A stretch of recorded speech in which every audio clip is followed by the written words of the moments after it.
नमस्कार, लेक्सिटी न्यूजमा तपाईंलाई स्वागत छ। अब अहिलेसम्म प्राप्त खबरहरू सुन्नुहोस्। नेपाली कांग्रेसका महामन्त्री तथा सांसद विश्वप्रकाश शर्माले सरकारले भ्रष्टाचार विरुद्ध फाइल मात्रै नभई फायर खोल्नुपर्ने बताएका छन्। मंगलबार प्रतिनिधि सभामा चलिरहेको विनियोजित बजेट 2080 को सिद्धान्त र प्राथमिकतामाथिको छलफलमा भाग लिँदै महामन्त्री शर्माले यस्तो बताएका हुन्। उनले सरकारले नक्कली भुटानी शरणार्थीहरूको भ्रष्टाचारको फाइल खोलेर मात्रै नहुने भन्दै यसलाई निष्कर्षमा पुर्याउनु पर्ने बताएका छन्। उनले सरकारले भ्रष्टाचारका विरुद्ध फाइल मात्रै नभएर फायर खोल्दै निर्दोष कोही नहुने र दोषी कोही बच्न नहुने बताएका छन्। महामन्त्री शर्माले सरकारले ल्याएको भ्रष्टाचार नियन्त्रण ऐन 2059 को संशोधनमा भ्रष्टाचारको छानबिन गर्न 5 वर्षको हद म्यादको प्रस्ताव राख्नु शून्य सहनशीलताको नीतिसँग विरोधाभास हुने बताएका छन्। उनले भ्रष्टाचारका विषयमा किन्तु परन्तु नगरी छानबिनमा राज्यले कठोरतापूर्वक जानुपर्ने बताएका छन्। उनले भ्रष्टाचार नियन्त्रण ऐन 2059 को संशोधनमा भ्रष्टाचारको छानबिन गर्न 5 वर्षको हद म्याद राख्ने कुरामा सहमति हुन नसक्ने भन्दै सरकारलाई पछि हट्न आग्रह गरेका छन्। नक्कली शरणार्थी प्रकरणमा मुछिएका पूर्व गृहमन्त्री बालकृष्ण खानलाई प्रहरीले आवश्यक परेको बेला उपस्थित हुने कागज गराएर छोडेको छ। सोमबार काठमाडौँ प्रहरी परिसरमा पुगेका खानलाई आवश्यक परेको बेला बयानका लागि उपस्थित हुने कागज गराइएको प्रहरी स्रोतले बताएको हो। खानले आफू अनुसन्धानमा सहयोग गर्न तयार रहेको बताएको पनि प्रहरीले जनाएको छ। नक्कली शरणार्थी प्रकरणमा खानकी पत्नी मन्जु खानले पनि रकम बुझेको अडियो सार्वजनिक भएको छ। तर खान दम्पतिले भने उक्त अडियो आफ्नो नभएको र सो प्रकरणमा आफूहरूको संलग्नता भएको भन्ने समाचारमा सत्यता नभएको बताउँदै आएका छन्। त्यस्तै भुटानी शरणार्थी शिविरमा गएर बिचौलियाहरूसँग छलफल गरेको भन्ने समाचारप्रति उनले आपत्ति जनाएका छन्। उनले पूर्व गृहमन्त्री खानले विज्ञप्ति जारी गरेर आधारहीन, तथ्यहीन र संलग्न हुँदै नभएका घटनामा संलग्न भयो भन्दै र जाँदै नगएका स्थानमा भ्रमणमा गएको भन्ने समाचारले अन्यल उत्पन्न हुने र व्यक्तिगत चरित्र हत्या नगर्न आग्रह गरेका छन्। राष्ट्रिय सभाका सदस्य रमेश जङ रायमाझीले प्रतिनिधि सभाका सदस्य टोप बहादुर रायमाझीप्रति भनेका शब्दहरू देशको माननीय हराएका कारण खोजी गरेको रूपमा लिन आग्रह गरेका छन्। मंगलबार बसेको राष्ट्रिय सभाको बैठकमा समय माग गरी बोल्दै उनले यस्तो स्पष्टीकरण दिएका हुन्। उनले आफूले वैशाख 24 गतेको बैठकमा बोल्ने क्रममा नेकपा एमालेका अध्यक्ष केपी शर्मा ओलीको झड्केलो छोरोको रूपमा भने पनि आफ्नै छोरो हो भनिदिएको भए झनै राम्रो हुने रहेछ भन्दै व्यङ्ग्य गरे। राष्ट्रिय सभा सदस्य रायमाझीले सांसद टोप बहादुरलाई प्रतिपक्षले आफ्नै छोरो बनाएको बताएका छन्। नेकपा माओवादी केन्द्रकी सांसद दुर्गा राईले प्रतिनिधि सभाको बैठक मजाक गर्ने थलोको रूपमा दुरूपयोग हुन थालेको भन्दै चिन्ता प्रकट गरेकी छन्। मंगलबार प्रतिनिधि सभाको शून्य समयमा बोल्दै उनले सदनको गरिमालाई मर्यादित बनाउनु सबै सांसदको कर्तव्य, दायित्व र जिम्मेवारीको विषय भएको बताइन्। तर हाम्रा प्रस्तुति र गतिविधिहरू त्यति वाञ्छनीय देखिँदैनन्। सदन सिङ्गो मुलुकको भविष्य निर्माण गर्ने ठाउँ हो, तर यसलाई केही माननीयहरूले मजाक गर्ने थलोको रूपमा दुरूपयोग गर्नुभएको छ उनले भनेका छन्। सांसद राईले संसदलाई मजाक गर्ने थलो बनाउने प्रयत्नका उदाहरण पनि दिएका छन्। कोही माननीय मौन धारण गर्ने, कोही माननीय सदनमा नाङ्गिएर परेड खेल्ने, यी गतिविधिहरूप्रति खेद प्रकट गर्न चाहन्छु, सांसद राईले भनेका छन्। राष्ट्रिय प्रजातन्त्र पार्टीका अध्यक्ष राजेन्द्र लिङदेनले प्रदेश खारेज नगरेसम्म नेपालको अर्थतन्त्र ठिक ठाउँमा नआउने बताएका छन्। अर्थमन्त्री डाक्टर प्रकाश शरण महतले पेश गरेको बजेटका सिद्धान्त र प्राथमिकतामाथि मंगलबार प्रतिनिधि सभामा धारणा राख्दै लिङदेनले सबैभन्दा अनुत्पादक क्षेत्र संघीयता भएको जिकिर गरे। इमान्दारितापूर्वक भन्ने हो भने हाम्रो अनुत्पादक क्षेत्र भनेको हिजो आन्दोलनको रापतापमा ल्याएको प्रणाली हो। अहिलेको प्रणालीमा हामीले संशोधन नगरेसम्म, यति ठूलो संख्याको जनप्रतिनिधिको संख्या कटौती नगरेसम्म, यो प्रदेश भन्ने खारेज नगरेसम्म हाम्रो अर्थतन्त्र ठिक ठाउँमा आउँदैन। अनुत्पादक क्षेत्र सबैभन्दा ठूलो यो क्षेत्र हो उनले भने। अध्यक्ष लिङदेनले विगतमा असल विचारका साथ संघीयता ल्याएको भए पनि अहिले सबैलाई ठिक भएन भन्ने लागेको पनि जिकिर गरे। त्यसकारण हामीले आँट गरौं, हिजो हामीले सुविचारका साथ यो ल्यायौं होला, तर यो ठिक भएन भन्ने सबैको मनमा छ, लिङदेनले भनेका छन्। राष्ट्रिय स्वतन्त्र पार्टी रासोपाकी सांसद डाक्टर तोसीमा कार्कीले नक्कली भुटानी शरणार्थी प्रकरणका दोषीलाई जोगाउन ठूला दलहरू लागेको आरोप लगाएका छन्। मंगलबार प्रतिनिधि सभाको सुन्ने समयमा उनले नेताहरू विरुद्ध पक्राउ पूर्जी जारी गर्दा समेत जोगाउन खोजिएको जिकिर गरिन्। सांसदहरूले संघीय संसद सचिवालयमा आफ्नो सम्पत्ति विवरण बुझाएको उल्लेख गर्दै उनले वेबसाइट मार्फत सार्वजनिक गर्न समेत माग गरेका छन्। सम्पत्ति कर तिरे नतिरेको विवरण पनि सार्वजनिक गर्नुपर्ने उनको भनाइ छ। केही दिन अगाडि प्रतिनिधि सभाकै बैठकमा नेपाली कांग्रेसकी सांसद आर्जु राणाले पनि सबै सांसदको सम्पत्ति विवरण सार्वजनिक गर्न चुनौती दिएकी थिइन्। आफूमाथि समेत प्रश्न उठेको भन्दै उनले आफूले गल्ती नगरेको र नडराउने बताएकी थिइन्। नेपाली नागरिकलाई भुटानी शरणार्थी बनाएर विदेश पठाउने ठगी प्रकरणको अनुसन्धान माग गर्दा महिला हिंसा भएको राणाको गुनासोतर्फ संकेत गर्दै डाक्टर कार्कीले भ्रष्टाचारमा कहाँ लिङ्ग जोडिएको हुन्छ भनी प्रश्न समेत गरेका छन्। एक महिला माननीय ज्यूले भन्नुभयो, टेप काण्डको अनुसन्धान माग गर्दा महिला द्रोही भयो, महिला हिंसा भयो। मलाई उत्तर दिनु पर्यो, भ्रष्टाचारमा कहाँ लिङ्ग जोडिएको हुन्छ? डाक्टर तोसीमाले प्रश्न गरिन्। रासोपा सांसद तोसीमाले अगाडि भनिन्, भ्रष्टाचारी मात्र होइन, यहाँ चिनारी फेरिएर राष्ट्रघात भएको छ, अपराध भएको छ, कारबाही हुनुपर्छ।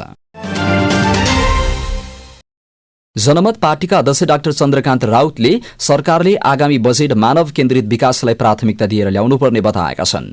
मंगलबार प्रतिनिधि सभा चलिरहेको विनियोजित बजेट 2080-81 को सिद्धान्त र प्राथमिकतामाथिको छलफलमा भाग लिँदै अध्यक्ष डाक्टर राउतले सरकारले अहिलेसम्म मानव केन्द्रित भन्दा पनि अनावश्यक क्षेत्रमा खर्च गरिरहेको बताएका हुन्।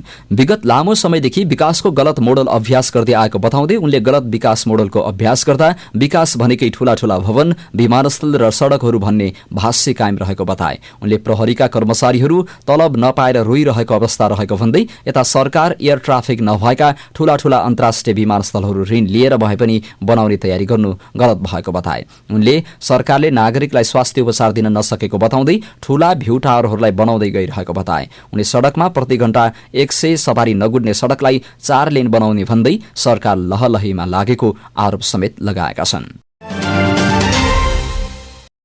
प्रमुख प्रतिपक्ष दल नेकपा एमालेका सांसद एवं पूर्व मन्त्री गोकर्ण विष्टले सरकारले आगामी आर्थिक वर्षका लागि पेश गरेको विनियोजन विधेयकका सिद्धान्त र प्राथमिकता पर्याप्त नभएको टिप्पणी गरेका छन्। सरकारले आगामी आर्थिक वर्षका लागि पेश गरेको विनियोजन विधेयकका सिद्धान्त र प्राथमिकताले ऋणात्मक अवस्थामा रहेको मुलुकको अर्थतन्त्रको समस्यालाई समाधान गर्न नसक्ने सांसद विष्टको दावी थियो। मंगलबार प्रतिनिधि सभाको दोस्रो बैठकमा सो विधेयकका सिद्धान्त र प्राथमिकतामाथिको छलफलमा भाग लिँदै उनले झारफुकको आधारमा गरिने उपचार विधि जस्तै गरेर मुलुकको आर्थिक संकटको समाधान गर्न नसकिनेतर्फ पनि सरकारको गम्भीर ध्यानाकर्षण गराए। सांसद विष्टले मुलुकलाई आर्थिक संकटबाट पार लगाउन उच्चस्तरीय सार्वजनिक खर्च पुनरावलोकन आयोगले पेश गरेको प्रतिवेदन कार्यान्वयन गर्न पनि सरकारलाई सुझाव दिए।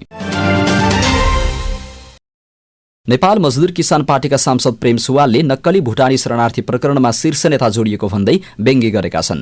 मंगलबार बसेको प्रतिनिधि सभा बैठकमा नेमकिपाका सांसद सुवालले नक्कली शरणार्थी प्रकरणमा कांग्रेस सभापति शेरबहादुर देउबा, प्रधानमन्त्री पुष्पकमल दाहाल प्रचण्ड र नेकपा एमालेका अध्यक्ष केपी शर्मा ओली फिल्म देखाउन लागेको भन्दै कटाक्ष गरेका छन्। नेपाली नागरिकलाई नक्कली भुटानी शरणार्थी बनाएर अरबौं ठगी गर्ने को हुन्? प्रधानमन्त्रीले यो प्रकरणमा अब फिल्म देखाउँछु भन्नुभएको थियो। उनले भने अहिले दाहालजी, केपी ओलीजी र देउबाजीको मिटिङ बसिरहेको छ, प्रधानमन्त्रीले भने जस्तै फिल्म देखाउन नै हो कि? मंगलबार बिहान प्रधानमन्त्री प्रचण्ड, सभापति देउबा र अध्यक्ष ओलीबीच भेटवार्ता भएको थियो। प्रधानमन्त्री प्रचण्डले केही दिन अगाडि नक्कली भुटानी शरणार्थी प्रकरणमा ट्रेलर मात्र सार्वजनिक भएको भन्दै अब फिल्म देखाउन बाँकी रहेको बताएका थिए। जनता समाजवादी पार्टी जसपाका सांसद प्रदीप यादवले नक्कली भुटानी शरणार्थी प्रकरणमा संलग्न एमाले सचिव टोप बहादुर रायमाझीलाई पक्राउ गर्न माग गरेका छन्। मंगलबार प्रतिनिधि सभा बैठकमा बोल्दै उक्त प्रकरणमा पक्राउ पूर्जी जारी भएपछि रायमाझी नेपालमा लुकेर बसेको र यसरी लुकेर बस्नुले दोषी रहेको पुष्टि गर्ने जिकिर गरे। यदि दोषी छैनन् भने प्रहरीबाट किन लुकेर बसेका छन्? लुक्नु भनेको कुनै न कुनै रूपमा यो प्रकरणमा उनको संलग्नता भएको पुष्टि गर्दछ। सांसद यादवले भने उनको छोरा पक्राउ पर्नुले यसलाई थप बल पुगेको अवस्था छ। प्रहरीले नियन्त्रणमा लिएर छिटोभन्दा छिटो कानूनी दायरामा ल्याउनुपर्छ, नभए प्रहरीको काममाथि नै प्रश्न गर्नुपर्ने हुन्छ। टोप बहादुर नेपालमा प्रहरीको सम्पर्कमा रहेको हल्ला चलेको छ। यसले पूरा प्रकरणमा अनुसन्धान हुनेमा शंका गर्नुपर्ने अवस्था छ। उनले यस प्रकरणले अन्तर्राष्ट्रिय स्तरमा नेपालको छवि बिगारेकोले यसमा संलग्न व्यक्तिहरूलाई पक्राउ गरी कानूनी दायरामा ल्याउनुपर्ने बताएका छन्। नेकपा माओवादी केन्द्रका सांसद देवेन्द्र पौडेलले नक्कली भुटानी शरणार्थी प्रकरणमा दोषीमाथि कारवाही गर्न प्रधानमन्त्री पुष्पकमल दाहाल प्रचण्डलाई आग्रह गरेका छन्। मंगलबार बसेको प्रतिनिधि सभा बैठकमा बोल्दै सांसद पौडेलले यस प्रकरणमा कुनै पनि प्रेसर र दबावमा नपरेर यो घटनाको निष्पक्ष छानबिन प्रधानमन्त्री प्रचण्डलाई आग्रह गरेका हुन्। प्रधानमन्त्रीले कुनै पनि प्रेसर र दबावमा नपरेर यो घटनाको निष्पक्ष छानबिन गरेर जनता र नेपाल पक्ष राष्ट्र भएर अन्तर्राष्ट्रिय सन्धि सम्झौताको पक्षमा नेपाल निष्पक्षतापूर्वक उभिएको कुरालाई अगाडि बढाउन अनुरोध गर्न चाहन्छु उनले भने। सांसद पौडेलले नक्कली भुटानी शरणार्थी प्रकरणमा भएको भ्रष्टाचार सम्बन्धी घटनाले अन्तर्राष्ट्रिय स्तरमा नेपालीहरूको लज्जाको विषय बनेकाले संलग्नलाई कड़ा कारवाही गरेर नेपालको इज्जत बचाउन आग्रह गरेका छन्। राष्ट्रिय सभा सदस्य देवेन्द्र दाहालले कर्मचारीले 3% साइनिङ मनी लिने गरेको बताएका छन्।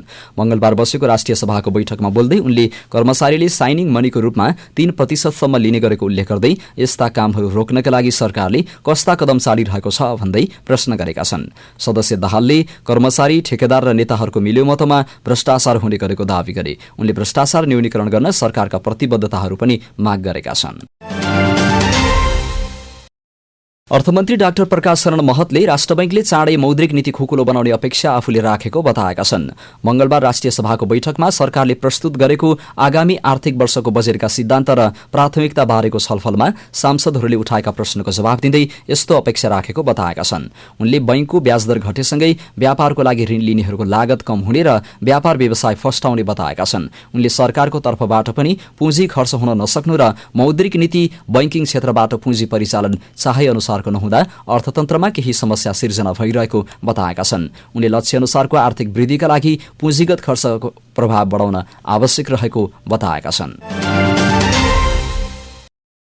प्रमुख प्रतिपक्ष दल नेकपा एमालेका सांसद एवं पूर्व मन्त्री गोकर्ण विष्टले सरकारले आगामी आर्थिक वर्षका लागि पेश गरेको विनियोजन विधेयकका सिद्धान्त र प्राथमिकता पर्याप्त नभएको टिप्पणी गरेका छन्। सरकारले आगामी आर्थिक वर्षका लागि पेश गरेको विनियोजन विधेयकको सिद्धान्त र प्राथमिकताले ऋणात्मक अवस्थामा रहेको मुलुकको अर्थतन्त्रको समस्यालाई समाधान गर्न नसक्ने सांसद विष्टको दावी थियो। मंगलबार प्रतिनिधि सभाको दोस्रो बैठकमा सो विधेयकको सिद्धान्त र प्राथमिकतामाथिको छलफलमा भाग लिँदै उनले झारफुकको आधारमा गरिने उपचार विधि जस्तै गरेर मुलुकको आर्थिक संकटको समाधान गर्न नसकिनेतर्फ पनि सरकारको गम्भीर ध्यानाकर्षण गराएका छन्।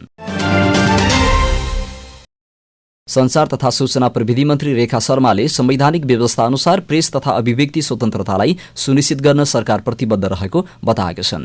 विश्व प्रेस स्वतन्त्रता दिवसको अवसर पारेर मंगलबार काठमाडौँमा आयोजित एक कार्यक्रममा बोल्दै नेपाल सरकारको प्रवक्ता समेत रहनुभएकी मन्त्री शर्माले पूर्ण प्रेस तथा अभिव्यक्ति स्वतन्त्रताको सुनिश्चित हुने गरी सरकारले आम संचारसँग सम्बन्धित नीति, कार्यक्रम, बजेट, नियमावली तर्जुमा गरी त्यसको व्यवहारिक कार्यान्वयनमा लैजान विशेष ध्यान दिएको पनि बताएका छन्। प्रेस तथा अभिव्यक्ति स्वतन्त्रता हर आवश्यक रहेकाले सरकारले त्यसको सुनिश्चितता गरेर अघि बढ्नुको विकल्प नभएको उनको भनाइ थियो। मन्त्री शर्माले मिडियाको प्रमोसनका लागि सरकारले केन्द्रित भएर काम गरिरहेको दावी गरिन्। उनले पत्रकारहरूको क्षमता अभिवृद्धिका लागि आम संचार प्रशिक्षण प्रतिष्ठान बनाउने कुरालाई अघि बढाएको पनि बताएका छन्। नेपालमा पूर्ण स्तनपान गराउनेको संख्या घट्दै गएपछि सरकारले कामकाजी महिलालाई दिँदै आएको सुत्केरी बिदा बढाएर 6 महिना पुर्याउने तयारी थालेको छ। हाल महिलाले 98 दिन सुत्केरी बिदा पाउँदै आएका छन्। स्वास्थ्य विभाग अन्तर्गतको परिवार कल्याण महाशाखाले स्तनपान गराउने महिलाको संख्या क्रमशः घट्दै गएकाले थप 3 महिना बिदा दिन स्वास्थ्य तथा जनसंख्या मन्त्रालयलाई सिफारिस गरेको थियो। सोही अनुसार स्वास्थ्य तथा जनसंख्या मन्त्रालयले सुरक्षित मातृत्व तथा प्रजनन स्वास्थ्य अधिकार ऐन 2075 को दफा 13 को उपदफा 1 संशोधन गर्नका लागि आवश्यक राय सुझावका लागि कानून मन्त्रालय पठाइसकेको छ। अब अन्तर्राष्ट्रिय खबर। रुसले युक्रेनको राजधानी कीव लगायतका मुख्य शहरहरूमा भीषण हवाई आक्रमण तीव्र पारेको छ। मिसाइल र ड्रोन आक्रमण तीव्र पार्दा ओडेसा क्षेत्रमा एकजनाको मृत्यु भएको हो। सोही आक्रमणमा परि करिब 5 जना घाइते भएका छन्। रुसले कीवमा विगत 8 दिनमा गरेको यो 4औं आक्रमण हो। करिब 60 वटा ड्रोनबाट एकसाथ आक्रमण गरिएको यो आक्रमणलाई कीवका मेयर भिटाली क्लित्स्कोले रुसले कीवमाथि गरेको अहिलेसम्मको सबैभन्दा ठूलो आक्रमण भनेका छन्। रुसले हरेक वर्षको मे 9 तारिखमा आफ्नो विजय दिवस मनाउने गरेको छ। रुसले त्यसको पूर्व सन्ध्यामा युक्रेनमा हवाई आक्रमण व्यापक रूपमा गरेको हो। रुसले सन् 1945 मा विश्व युद्धको क्रममा तत्कालीन जर्मनी नाजी सेनालाई परास्त गरेको दिनको सम्झनामा हरेक वर्ष मे 9 तारिखमा विजय दिवस मनाउँदै आएको छ। भारतको मध्य प्रदेशमा एउटा यात्रुवाहक बस पुलबाट नदीमा खस्दा 15 जनाको मृत्यु भएको छ। 15 जनाको शव भेटिएको मध्य प्रदेशका गृहमन्त्री नरोत्तम मिश्रले बताएका छन्। दुर्घटनामा 25 जना घाइते भएका छन्। मध्य प्रदेशको खरगोन भन्ने ठाउँमा दासंगा र डोगर गाउँ जोड्ने पुलको रेलिङ भाँचिएर बस बैराड नदीमा खसेको थियो। मृतकका परिवारलाई 4-4 लाख रुपियाँ मध्य प्रदेश सरकारले दिने भएको छ। साथै गम्भीर घाइतेलाई 50-50 हजार तथा सामान्य घाइतेलाई 25,000 रुपियाँ आर्थिक सहयोग दिने निर्णय मध्य प्रदेश सरकारले गरेको छ। र अन्तमा खेल खबर। राष्ट्रिय सभा सदस्य खेमीलाल देवकोटाले नेपालको इज्जत र सम्मान बढाउने क्रिकेट खेलाडीहरूलाई सरकारले झारा टार्ने काम नगर्न आग्रह गरेका छन्। मंगलबार बसेको राष्ट्रिय सभाको बैठकमा उनले यस्तो बताएका हुन्। उनले अहिले नेपालले क्रिकेटमा उत्कृष्ट खेल प्रदर्शन गरेको कुरालाई मध्यनजर गरी त्यसै अनुसार खेल पूर्वाधारको विकास गर्नुपर्ने बताए। उनले खेलाडीहरूको उचित सम्मान र पुरस्कृत गर्नुपर्ने बताएका छन्। उनले राष्ट्रका लागि योगदान दिएको नाममा जो जस्ता पनि पुरस्कृत र सम्मान गर्ने चलन बढेको गुनासो आइरहेको भन्दै त्यस्तो प्रवृत्ति भए हटाउन आग्रह गरेका छन्। हवस् त लेक्सिटी न्यूज अहिलेको लागि यति नै। हामीले प्रस्तुत गरेका समाचारहरूप्रति तपाईहरूको धारणा के छ? हामीलाई कहाँबाट हेर्दै हुनुहुन्छ त्यो कुरा पनि तलको कमेन्ट बक्समा कमेन्ट गर्नुहोला। हाम्रो मेहनतको लागि यो भिडियोमा एउटा सानो लाइक अवश्य गर्नुहोला। हाम्रो च्यानललाई अहिलेसम्म सब्स्क्राइब गर्नुभएको छैन भने सब्स्क्राइब गर्नुहोस् अनि नजिकै आउने बेल आइकनलाई क्लिक गर्नुहोस्। पलपलको न्यूज अपडेटका लागि लेक्सिटी न्यूज हेर्दै गर्नुहोस्। नमस्कार।